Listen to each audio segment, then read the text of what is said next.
Bom dia, queridos amigos, um bom domingo para todos vocês, que Deus seja gracioso e mais uma vez nos abençoe como tem nos abençoado durante todo este período. Estamos ainda na fase de restrição, estamos transmitindo este nosso encontro via online. Infelizmente não temos presença física do nosso povo. Estou, por essa razão, livre da máscara por um momento, mas queremos desejar a você um bom encontro, que Deus possa falar ao seu coração durante este tempo.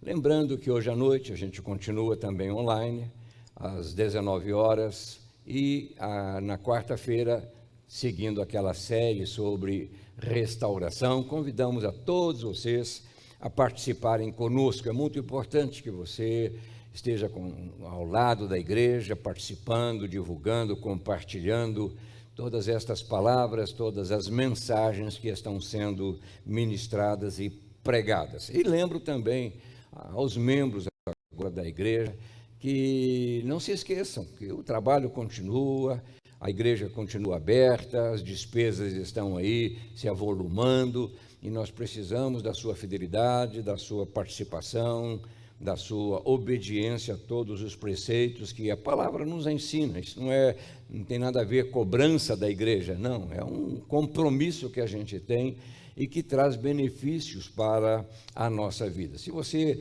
não tem condições de depositar, fazer transferência, o PIC, vem à igreja, passe aqui na igreja, deixe o seu envelope, a igreja está funcionando normalmente.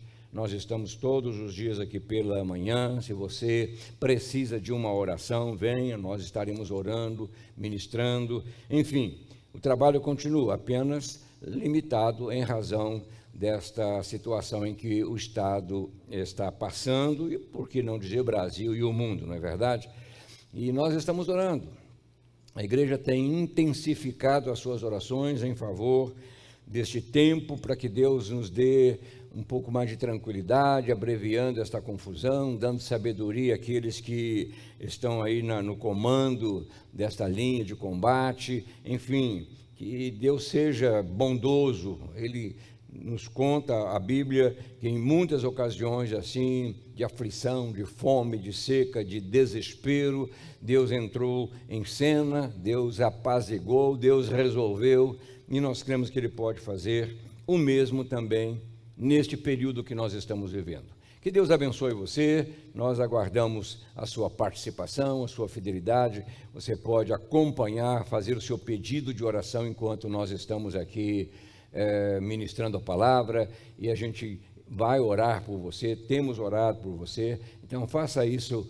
E a gente pode até citar o seu nome, não há problema algum, se você assim o deseja, mas manifeste-se e diga lá: eu estou com vocês, eu estou presente, ok? Que Deus abençoe o seu coração, a sua família, o seu lar e este domingo especial na sua vida. Eu quero convidá-los para nós irmos à palavra de Deus, essa palavra maravilhosa que nos conforta, que nos consola, principalmente neste tempo. E vou fazer uma reflexão, quero convidá-los a uma reflexão sobre Jó capítulo 19. Eu não vou fazer a leitura dos 20 versículos que compõem esta nossa mensagem, mas eu vou ler alguns versículos deste capítulo 19 e quero convidá-los. Tenha a sua Bíblia em mãos aí, abra a sua Bíblia, acompanhe conosco aí. A temática que nós vamos abordar é decepção não é o fim.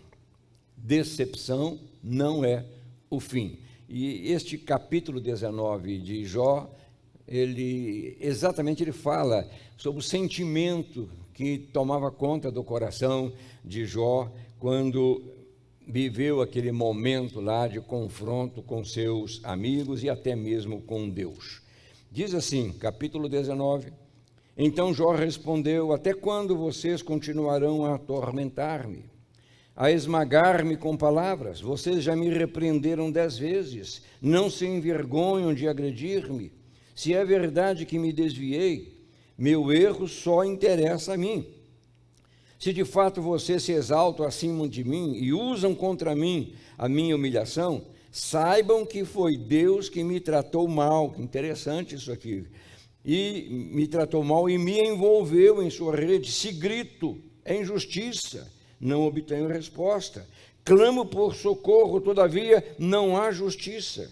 Ele bloqueou o meu caminho e não consigo passar. Cobriu de trevas as minhas veredas, despiu-me da minha honra e tirou a coroa da minha cabeça. Eu leio até aqui o versículo 9 para as nossas considerações nesta manhã. Vamos orar. Pai, abençoa-nos. Sim, nós precisamos da tua bênção, da tua graça e da inspiração do teu Espírito Santo para, mesmo com a tua casa vazia, ausentes as pessoas, os membros, nós pedimos ao Pai, dá-nos uma inspiração nesse momento para alcançarmos o coração de todos aqueles que participam conosco. Nós oramos e o fazemos em nome de Jesus, e que todos digam amém, amém. Quero começar dizendo o seguinte, queridos, que toda nossa estrutura, eu chamo estrutura espiritual, ela está assentada, eu diria, numa palavra de duas letras. Ela está apoiada, ela está fundamentada numa palavra de duas letras: fé. Fé.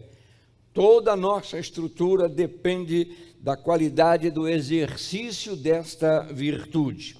Por isso, segundo o escritor aos Hebreus, sem essa virtude, a vida, diz ele, deixa de ser agradável a Deus. E, consequentemente, ela perde a sua força, ela perde a sua essência, ela perde o seu significado, né? Se nós não estivermos ligados com Deus. Sem fé, diz o escritor, é impossível agradar a Deus. Mas há um detalhe aqui. Há um detalhe que, eu diria, escapa aos olhos quando nós estamos distanciados, assim, desligados espiritualmente de Deus. Há um pequeno detalhe, isto é, quando não comungamos, e eu preciso acrescentar de fato e de verdade, quando levamos a vida guiado pelas circunstâncias, pelo momento presente, pelas crises, quando nos deixamos contaminar por esse espírito assim, um tanto pessimista que graça hoje no meio da sociedade, né? Quando a gente não está em intimidade com Deus, algo acontece. Você se lembra quando Jesus foi acordado lá pelos seus discípulos no meio de um mar tempestuoso? Diz-nos a palavra que ele acalmou o vento, ele aquietou a fúria das águas. E logo em seguida, Jesus voltou-se para os seus apavorados discípulos e disse: onde está a sua fé? Perguntou ele. Onde está a sua fé? Eu disse que se nós perdermos essa capacidade de exercitar esta confiança em Deus, a vida perde o sentido. Então a nossa vida está assentada, está fundamentada, está cimentada nesta palavra chamada fé. É a fé que nos faz superar, eu vou já adiantar para você, as decepções, os fracassos, os erros, as dificuldades, né? As impossibilidades da vida. O escritor, jornalista muito conhecido, chamado Philip Yancey, ele afirmou em seu livro, já temos feito comentários aqui a respeito, Decepcionado com Deus, ele diz o seguinte: no momento em que a fé é mais difícil e menos provável, então ela é mais necessária. Eu vou repetir. No momento em que a fé é mais difícil e mais provável, então ela é mais necessária. Em outras palavras, o que o autor está querendo dizer: quando nós enfrentamos uma tempestade, quando nós enfrentamos uma crise, quando nós enfrentamos uma doença, quando nós enfrentamos uma perda, aí é que devemos exercitar a nossa fé. Em mar tranquilo, numa travessia serena, num ambiente, vamos dizer assim, calmo, numa situação sem pandemia, a gente quase que não usa a fé fica ali encostada, não é verdade? Mas quando a situação se complica, no momento em que a fé é mais difícil, mais provável, então ela é mais necessária, disse o autor. O problema nosso é que nós nos desesperamos quando o mar se agita. Nós nos deixamos contaminar por tudo que está acontecendo ao nosso redor. E Philip Yancey ainda deixa algumas perguntas, né, no ar sobre estes momentos de perda, de fracasso, de ausência. No livro ele diz assim: Deus é injusto? Deus está calado? Deus está escondido? Foram perguntas formuladas por ele ao escrever Decepcionado com Deus. O fato é, queridos, o fato é que quando Deus silencia, nós ficamos inquietos, não é verdade? Quando Deus não diz nada, a gente fica agitado e a gente perde até a noção de quem nós somos. A gente se esquece de que nós não somos pessoas alienadas, sozinhas, abandonadas, esquecidas. Deus está conosco. Deus nunca nos deixou, nunca nos abandonou, mesmo em silêncio. Silêncio de Deus não significa ausência, não significa desinteresse. Quando você silencia, você está mostrando um desinteresse, você não quer nenhum comprometimento. Então, Deus não faz isso. Quando Ele silencia, Ele continua atento. Foi por essa razão que o nosso personagem aqui, Jó, ele se sentiu frustrado, decepcionado com os amigos que o acusavam e também decepcionado com Deus, né? É muito interessante, ele chega a reclamar até, eu grito, se grito em justiça, eu não obtenho resposta. Então veja como esta situação de decepção, ela pode acontecer com todos nós. No final de dezembro, final de 2020 para 2021, eu cheguei em casa uma manhã e interfonei lá para o zelador, para que ele subisse, porque eu precisava falar com ele. E a primeira coisa que, quando ele chegou e me disse, foi o seguinte: senhor Tito, eu fui demitido, eu fui despedido. Ora, ele nos contou que trabalhava lá no prédio já há 20 anos. Sempre, pelo menos, à nossa vista, foi solícito, foi gentil, foi pronto para ajudar. E, no entanto, depois de 20 anos, eu perguntei a razão, ele não soube explicar. Ele foi dispensado. E ao olhar para ele, ao contemplar, ao ouvir aquelas palavras, eu percebi assim, um sentimento de frustração, de decepção. Final de ano, né? Perder a fonte de renda. Ora, queridos, não é fácil começar o dia com uma notícia que tira a paz, que inquieta a alma, que afeta a vida em todos os sentidos. Não é fácil. Quantas vezes a gente tem tido contato com pessoas que ligam para nós, dizendo: bispo, o teste deu positivo, estou internado, estou com falta de ar, o pulmão está com X% de capacidade. É terrível isso, é terrível. Nós não nos acostumamos, com estes momentos que eu diria surpreendem a vida, que machucam.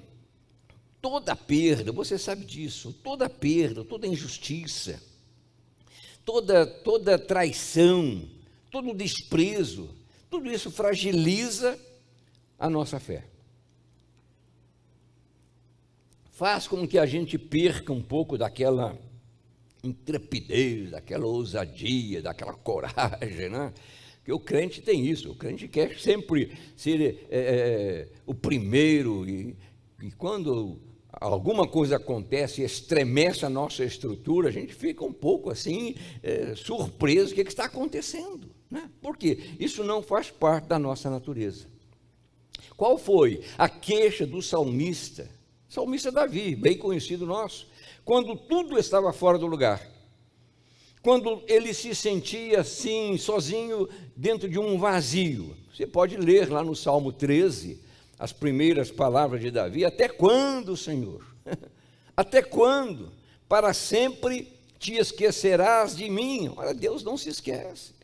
Até quando terei inquietações e tristezas no coração? Diz ele. Até quando o meu inimigo triunfará sobre mim? E aí ele diz: olha para mim e responda: Senhor, meu Deus.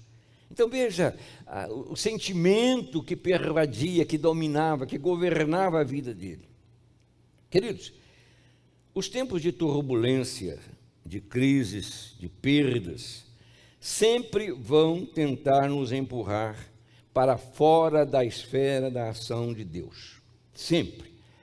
Qualquer situação anormal tem a tendência de nos afastar, de nos fazer desacreditar, de dizer que isso na verdade é uma utopia, isso é o que dizem aí as pessoas, né? Por que razão a igreja foi proibida, foi incluída como uma atividade não essencial? Porque eles acham que a gente não precisa. Deus é uma outra coisa, é uma distração para domingo de manhã, ir à missa, ir a um culto. Não, queridos, a igreja é necessária. Essas pessoas não entendem essa dinâmica espiritual. A igreja é importante, é a palavra de Deus que nos sustenta, é a palavra de Deus que nos orienta, é a palavra de Deus que nos cura, é a palavra de Deus que nos liberta, é a palavra de Deus, segundo ela mesma, que é viva e eficaz, que me faz enfrentar esta pandemia com uma certeza no coração: Deus está conosco, há anjos ao nosso redor. Então, essas pessoas não entendem. Nesses tempos de turbulência, não é fácil ouvir, né, a voz de Deus. Muitas vezes a gente acaba ouvindo o canto das sereias, não é verdade? E se você não tiver, eu diria assim, estiver bem amarrado no mastro, nos braços de Deus, você não vai conseguir vencer as suas decepções, né? O canto da sereia nos desvia, a gente tem que estar preso ali, como a narrativa nos conta, a história nos conta, a gente está preso ali para não nos deixarmos ser iludidos. Por mais estranho que pareça, por mais estranho, a virtude da decepção, ela está, eu diria, mais presente na vida da igreja, do povo cristão, do que no mundo. Por mais estranho que pareça. Pense um instante na situação de José, o José lá do Egito. Deu tudo o que tinha, ele deu tudo o que tinha, de conhecimento, de sabedoria, de dedicação, ao seu chefe lá, ao seu patrão chamado Potifar. O que aconteceu? Ele fez do seu patrão um homem mais rico do que era, mais poderoso do que era, mais influente do que era, né? E qual foi a recompensa? Teve que viver durante 2 anos confinado, preso, amargando o nome de escravo. Pense no salmista, Salmo 115. O salmista viveu momentos assim, tanto é que ele retrata num dos salmos o que aconteceu com este seu, vamos dizer assim, colega de frustrações, né? O José. Veja, Salmo 105, versos 16 e 19, o salmista diz assim: ele mandou vir fome sobre a terra, destruiu todo o seu sustento, mas enviou um homem adiante deles, José. Veja, o salmista está se reportando a ele, que foi vendido como escravo. Machucaram-lhe os pés com correntes e com ferros, prenderam-lhe o pescoço, até cumprir-se a sua predição e a palavra do Senhor confirmar o que dissera. Então veja como estes sentimentos perturbam a nossa vida. Mas o importante é saber que em nenhum momento estes personagens estiveram sozinhos. Em nenhum momento José esteve esquecido, abandonado. Pelo contrário, o texto bíblico diz: o Senhor era com José em todas as situações. E o Senhor vai estar com você. E o Senhor vai acompanhar você. E o Senhor vai sustentar você. E se você está aí vivendo um processo de contaminação pela Covid, o Senhor vai restaurar. A gente ora e a gente tem que acreditar. Deus estava vigiando e protegendo cada passo destes servos que entregaram suas vidas a Ele. Queridos, quando o mundo avançar contra você, tenha em mente apenas o seguinte, faça apenas o que agrada a Deus, e você jamais vai se desviar do caminho que Ele traçou para os seus pés. Cumpra-se apenas a vontade. Por isso que eu comecei falando sobre a fé, porque sem esse exercício de fé, a gente não consegue agradar a Deus. Mas quando nós confiamos nele, você pode contar com ajuda. Em resumo, como cristãos, não podemos permitir que as decepções, as frustrações, nos levem a agir como o mundo age. Eu não sei se você percebeu que o tempo, que a comunhão, que eu diria que a amizade que nós dedicamos ao outro, não nos protege de praticar a ingratidão, não nos livra de decepcionar o outro. Você está entendendo? O tempo que a comunhão, a amizade que a gente dedica ao outro, não nos impede de sermos um agente de decepção para o outro. E um dos exemplos clássicos a gente encontra na palavra de Deus é a experiência de Abraão e Agar. Depois de servir a família do patriarca, dando-lhe até um filho, Agar foi jogada fora de casa, sem lenço e sem documento, sem nenhuma alusão a Caetano Veloso. Ela foi jogada fora, foi expulsa de casa. Não há um sentimento maior de dor, de tristeza, do que ser descartado, descartada, depois de uma doação, depois de uma entrega, depois de um tempo de comunhão. E se você pesquisar na Bíblia, você vai encontrar uma quantidade de pessoas que passaram por esta rua e que beberam desta fonte. Bem, com isso, vamos ao texto. O patriarca Jó viveu um tempo cercado pelas decepções que produziram um mal tão grande quanto as feridas do seu corpo. Até quando vocês continuarão a atormentar-me e a esmagar-me com palavras? Perguntou ele. Vocês já me repreenderam 10 vezes, não se envergonham de agredir-me. Ora, Jó se sentia humilhado, acusado de algo que ele negava com todas as suas forças. Ele negava. Ele usou palavras fortes para traduzir a sua dor, a sua angústia. Ele falou sobre os tormentos que as acusações produziam no seu mundo interior, na sua alma. Ele descreveu-se como uma pessoa esmagada pelas palavras maldosas de seus amigos. Ele chegou a contar quantas vezes eles atingiram sua vida, como se ele fosse o pior dos homens. Preste atenção, queridos, ao que ele afirmou. Saibam que foi Deus que me tratou mal e me envolveu em sua rede. A teologia dos hebreus da época afirmava que tudo, tanto as coisas boas quanto as más, eram lançadas na conta de Deus. Por isso Jó talvez por essa razão, tenha afirmado no início, Deus deu, Deus tomou. Bendito seja o nome do Senhor, disse ele. Então eles acreditavam que todas as coisas tinham uma participação de Deus. Você sabe que ainda hoje, um dos grandes erros que nós cometemos é este: atribuir a Deus tudo o que Ele não fez. Ou melhor dizendo, tudo o que nós não conseguimos explicar. A gente, porque Deus permitiu, porque Deus consentiu. Não, queridos, não é esta teologia que nós devemos abraçar.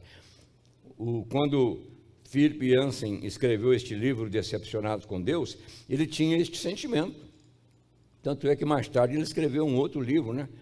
Onde está Deus quando chega a dor? Né?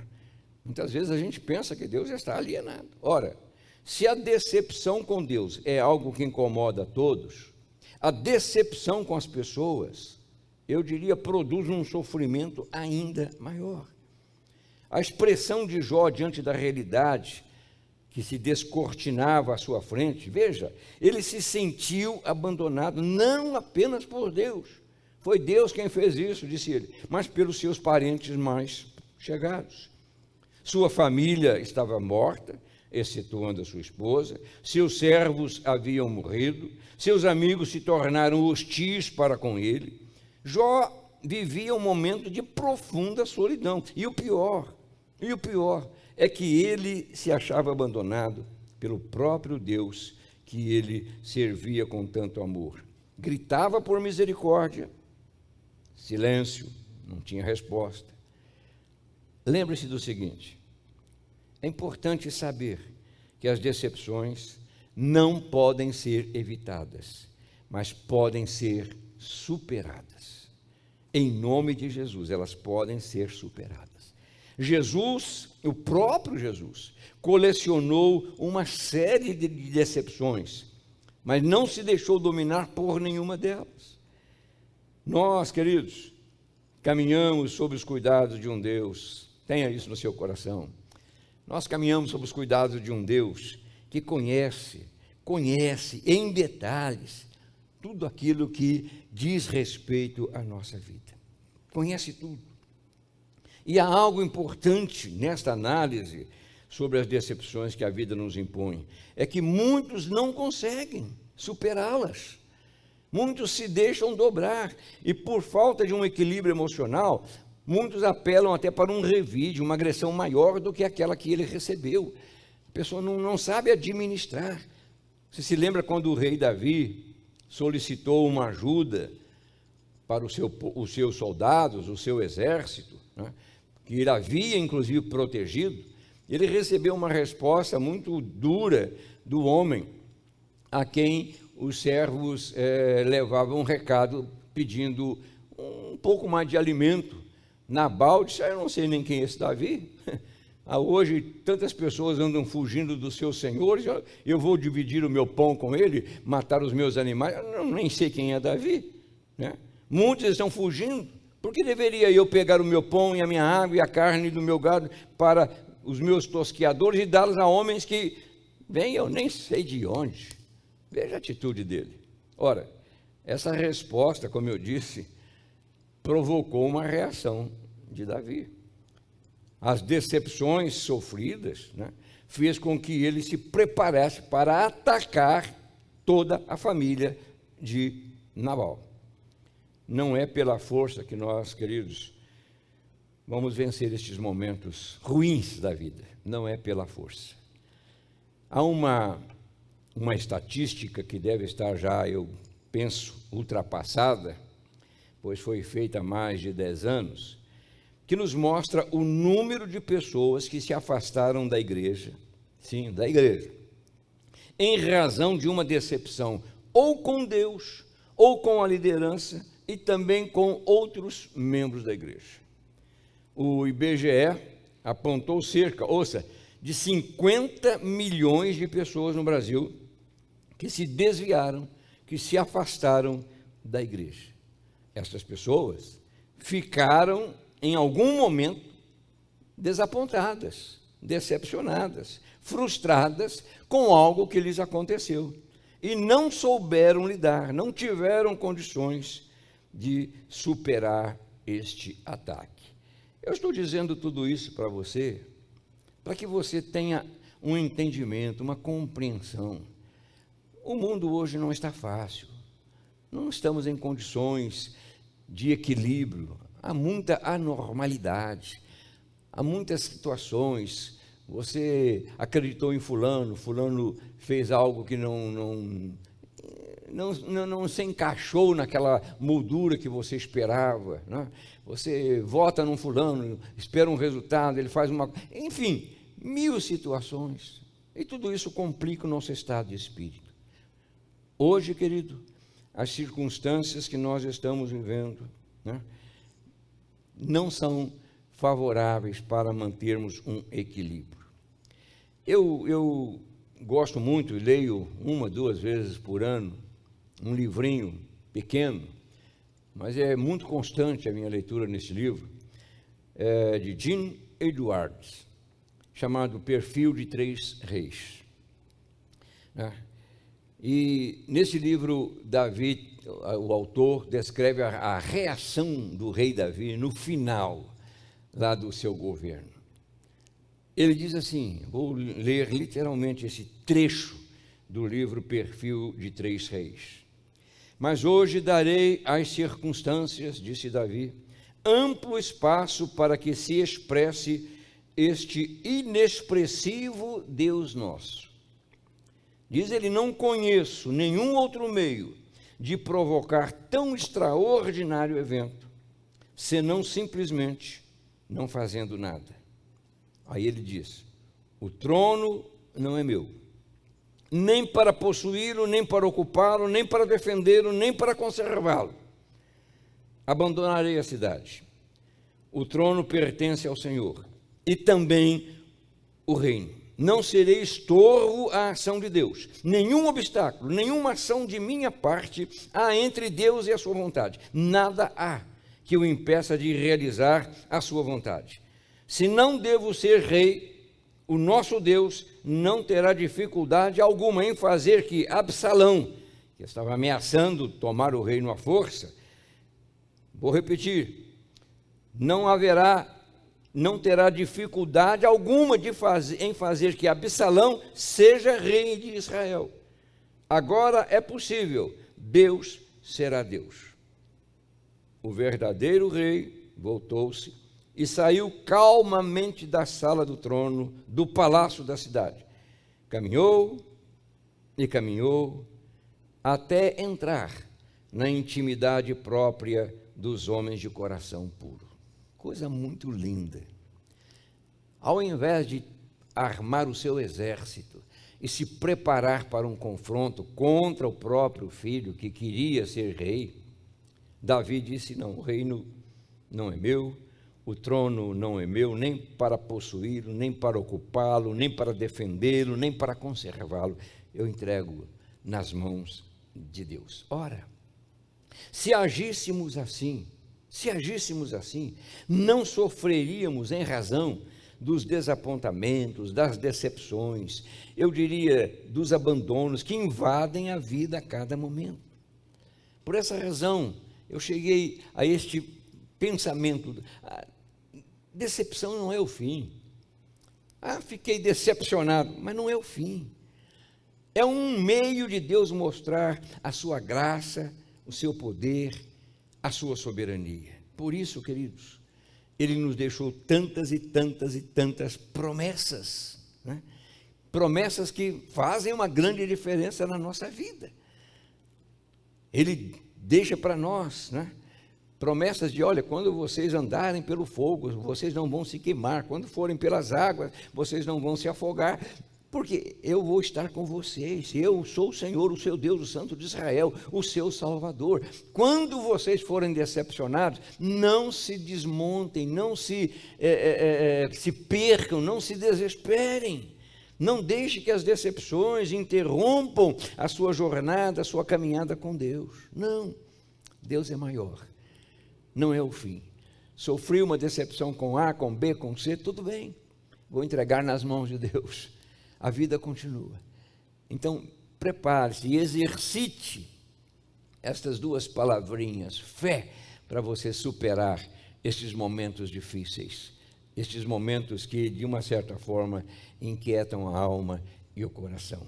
Fica aí este recado que nós aprendemos através deste homem sofredor, né, que chegou a se desesperar. Todos me abandonaram, diz ele, todos, até os meus conhecidos estão longe de mim, os meus parentes me abandonaram, e os meus amigos esqueceram-se de mim, os meus hóspedes e as minhas servas consideram-me estrangeiro, vem-me como um estranho, chamo o meu servo, mas ele não me responde. Veja, um homem decepcionado, mas que termina a sua vida de uma forma gloriosa, porque a decepção não é o fim.